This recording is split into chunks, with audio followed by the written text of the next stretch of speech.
حج قران کرنے والے کو قارن کہتے ہیں، تمتع کرنے والے کو متمتع کہتے ہیں، حج افراد کرنے والے کو مفرد کہتے ہیں۔ حج قران کیا ہے کہ آپ نے عمرہ اور حج کا ایک ہی احرام باندھا، یعنی میقات سے پہلے آپ نے ایک ہی احرام باندھا اور آپ حج کے لیے چلے گئے۔ پہلے آپ نے عمرہ کیا، طواف کیا، صفا مروہ کیا، اور آپ نے اس کے بعد احرام نہیں اتارنا، احرام پہنا ہوا ہے، پابندیاں وہی ہیں۔ جب حج کے ایام آئیں گے، یعنی 8 ذو الحجہ، یہ حج کے ایام یہاں سے شروع ہوتے ہیں 12 ذو الحجہ تک، تو جب حج کے ایام آئیں گے اسی احرام میں آپ نے حج بھی کرنا ہے۔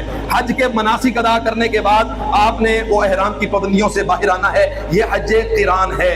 اس کے بعد حج تمتع، جو غیر ممالک سے اکثر لوگ آتے ہیں وہ حج تمتع ہی کرتے ہیں۔ حج تمتع کیا ہے کہ پہلے عمرے کا احرام باندھتے ہیں، عمرہ ادا کرنے کے بعد، حلق یا تقصیر کروانے کے بعد عمرہ احرام اپنا کھول دیتے ہیں، پھر حج کے ایام میں 8 ذو الحجہ کو دوبارہ وہ احرام باندھ لیتے ہیں، پھر اس کے بعد وہ حج کرتے ہیں، حج کر کے پھر وہ احرام کو کھولتے ہیں، یہ ہے حج تمتع۔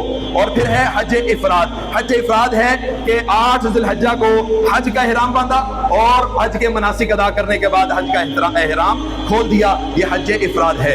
حج تمتع اور حج قران یہ کرنے والے پر جو حج کی قربانی ہے جو بطور شکرانہ ادا کی جاتی ہے یہ واجب ہے، حج افراد والے پر واجب نہیں۔ اور جو رہی عید کی قربانی، یہ جو صاحب حیثیت ہوگا اور صاحب نصاب ہوگا اس پر یہ قربانی واجب ہوگی۔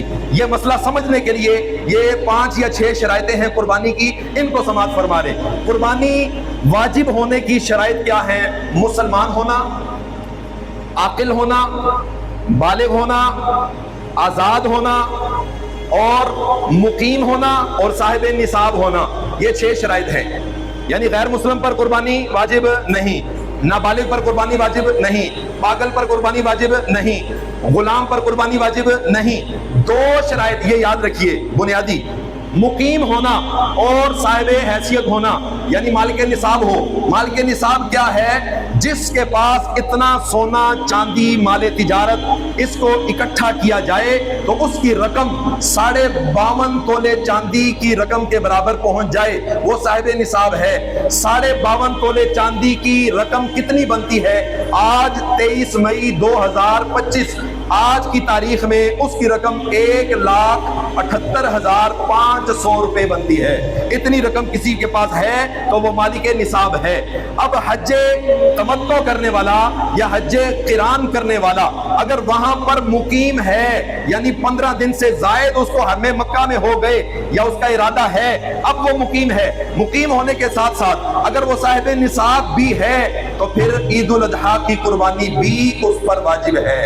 یعنی حج کی قربانی کے ساتھ ساتھ عید الاضحیٰ کی قربانی بھی اس پر واجب ہے۔ حج کی قربانی کے لیے یہ شرط ہے حدیم بالغ الکعبہ کہ اس کو حرم کی حدود کے اندر ہی ذبح کرے گا، لیکن عید الاضحیٰ کی جو قربانی ہے وہ چاہے تو پاکستان میں بھی کر سکتا ہے، چاہے تو اپنے کسی دوسرے ملک میں بھی کر سکتا ہے، لیکن اس کے لیے شرط یہ ہے کہ دونوں ممالک میں دن عید ہی کا ہو۔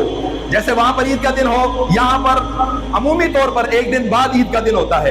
ایسا نہ ہو کہ وہاں وہ قربانی کا حکم دے، یہاں پر عید کا دن نہ ہو، ایسا نہیں۔ اگر وہ پاکستان میں قربانی کرنا چاہتا ہے تو لازم ہے کہ یہاں پر بھی عید ہی کا دن ہونا چاہیے، یعنی عید کا وہاں پر دوسرا دن ہو، یہاں پر عید کا پہلا دن ہے تو اب قربانی ٹھیک ہے۔ تو اللہ تبارک و تعالیٰ سے دعا ہے کہ اللہ تعالیٰ ہمیں جو کچھ سنایا اپنی بارگاہ میں قبول فرما کر سفر حرمین شریفین کی سعادت نصیب فرمائے۔ وما علینا الا البلاغ المبین۔